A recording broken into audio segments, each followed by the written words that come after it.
नमस्कार दोस्तों, मैं विजय किरोड़ीवाल और आप देख रहे हैं पशु दर्शन। चूँकि आप सभी जानते हैं कि राष्ट्रीय पशु रोग नियंत्रण कार्यक्रम यानी NADCP के तहत जो खुरपका मुंह पका यानी FMD डिजीज़ के लिए जो कंट्रोल प्रोग्राम भारत सरकार के द्वारा 2019 से चलाया जा रहा है, उसके 7वें चरण के टीकाकरण की शुरुआत हो गई है।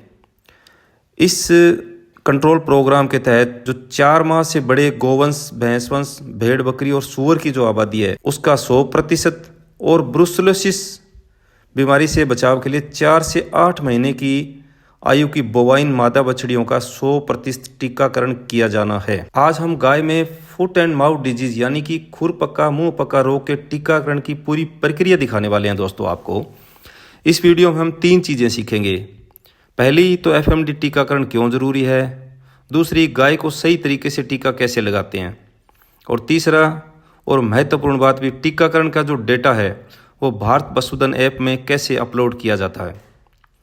तो सबसे पहले अपने बात करेंगे कि FMD का टीकाकरण क्यों ज़रूरी है। तो आप सभी जानते हैं कि FMD एक बहुत ही तेज़ी से फैलने वाली वायरल बीमारी है जो गाय, भैंस, भेड़, बकरी, सूअर जैसे पशुओं में होती है।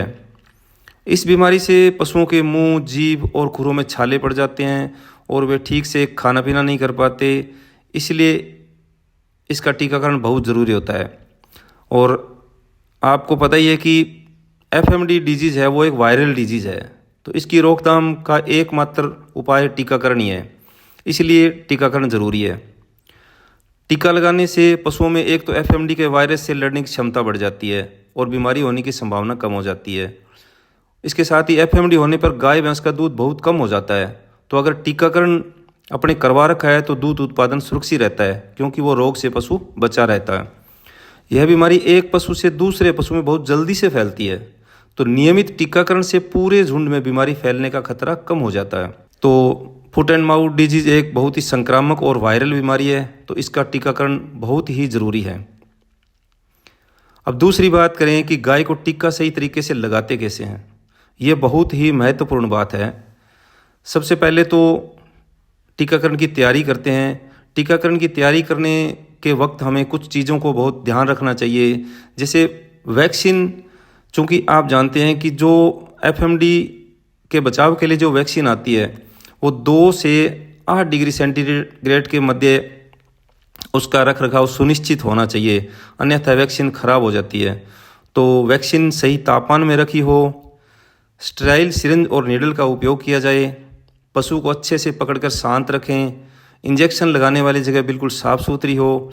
ये छोटी छोटी सावधानियां टीकाकरण को सुरक्षित और प्रभावी बनाती हैं। अब ये बातें तो आपने जान ली कि ये छोटी छोटी सावधानियां बहुत ज़रूरी हैं।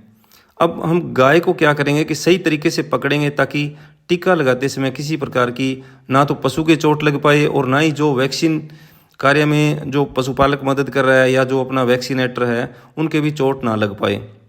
तो आमतौर पे अपने क्या करते हैं कि गाय को रस्सी से बांध कर या उसको बहुत ही शांत तरीके से उसको नियंत्रित करते हैं, या किसी दूसरे व्यक्ति की मदद से उसको स्थिर रखा जाता है। ऐसा करने के बाद में गाय को FMD की वैक्सीन लगा दी जाती है।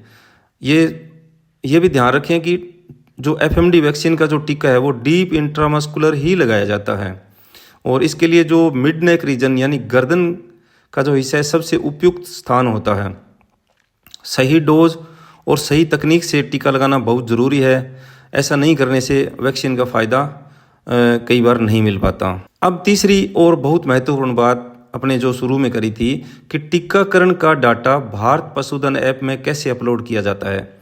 चूँकि साथियों, आप जानते हैं कि भारत के अंदर जो भी FMD कंट्रोल प्रोग्राम के तहत जो वैक्सीन लगाई जाती है उसके डाटा भारत पशुधन ऐप पे अपलोड करना बहुत ज़रूरी है। जिस पशु के आप गाय या भैंस में जिस पशु के आप वैक्सीन लगा रहे हैं तो उसके कान में 12 डिजिट का ईयर टैग लगा होना चाहिए।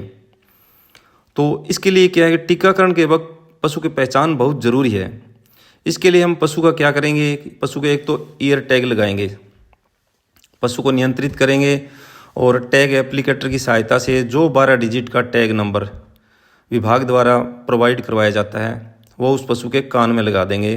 उसके साथ ईयर टैग नंबर के साथ उसके मालिक का नाम, गांव कौन सा है, उसकी लोकेशन, उसका फ़ोन नंबर, उसका गांव का नाम क्या है, ये सभी जो डाटा है उनका भी रिकॉर्ड रखा जाता है। टीकाकरण के डेटा को भारत पशुधन ऐप में अपलोड कैसे करेंगे? सबसे पहले भारत पशुधन ऐप खोलेंगे। ऐप खोलने के बाद में जो आपको यूज़र आईडी और पासवर्ड विभाग द्वारा मिला है वो डाल के आप लॉगिन कर लेंगे। लॉगिन करने के बाद में आप अपना रोल है वो वैक्सीनेटर सेलेक्ट कर लेंगे और एनिमल हेल्थ में जाके आपको वैक्सीनेशन का कैंपेन मिल जाएगा, उस कैंपेन को सेलेक्ट कर लेंगे। उसके बाद में उस जिस गांव में आप वैक्सीनेशन कर रहे हैं उस गांव को सेलेक्ट कर लेंगे। उसके बाद में या तो आप एनिमल आईडी या उसका ईयर टैग नंबर या उस फार्मर का नाम या उस फार्मर का फ़ोन नंबर डाल के उस फार्मर को वहाँ से सर्च कर सकते हैं। अगर पहले के टैग लगे हुए हैं या आपने नए टैग उसमें रजिस्टर कर दिए हैं तो उनको अपने वहाँ से जो पशु उनके पास हैं उनको सेलेक्ट करके और उनके वैक्सीन का डाटा अपलोड कर देंगे। पहले क्या होता था कि एफएमडी का डाटा अपने सीधा उसमें अपलोड हो जाता, लेकिन इस बार 7वें चरण में एक नया अपडेट आ गया है भारत पशुधन ऐप में। वो अपडेट ये डाला गया है कि वैक्सीनेशन की एंट्री लास्ट में सबमिट करते वक्त उससे पहले आपके पास 2 ऑप्शन मिलते हैं। एक तो OTP वेरीफाई वैक्सीनेशन का और एक उसकी फ़ोटो से आप वेरीफाई कर सकते हैं। तो आप देख रहे हैं कि OTP जैसे ही आप OTP पे क्लिक करते हैं तो फार्मर का जो मोबाइल नंबर उसकी फार्मर आईडी के साथ में रजिस्टर्ड है उस पर OTP जाएगा।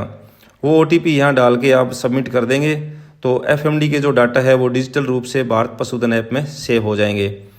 अगर आपको OTP लेने में दिक्कत आ रही है या OTP नहीं आ रही है या फार्मर का जो फ़ोन नंबर उस पर रजिस्टर्ड है वो फार्मर कहीं गया हुआ है, घर पे कोई और है सदस्य हैं, तो ऐसी स्थिति से आप दूसरा ऑप्शन उसमें जो आपने टैग लगे हुए जो उनके घर में पशु हैं उनका टीकाकरण आपने किया है उनकी आप फ़ोटो अपलोड करके भी इसको सबमिट करेंगे तो वो डाटा भारत पशुधन ऐप में सेव हो जाएंगे।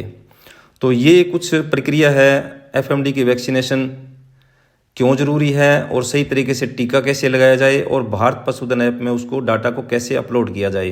तो दोस्तों, समय पर फुट एंड माउथ डिजीज़ का टीकाकरण करने से पशु स्वस्थ रहते हैं, दूध उत्पादन भी अच्छा रहता है। इसलिए हमें सभी पशुओं का नियमित टीकाकरण ज़रूर करवाएं।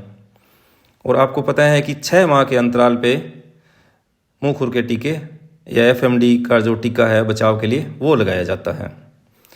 तो साथियों, अगर आपको यह जानकारी उपयोगी लगी हो तो वीडियो को लाइक और शेयर ज़रूर करें और पशुपालन से जुड़ी ऐसी ही जानकारियों के लिए पशु दर्शन चैनल को सब्सक्राइब करना ना भूलें।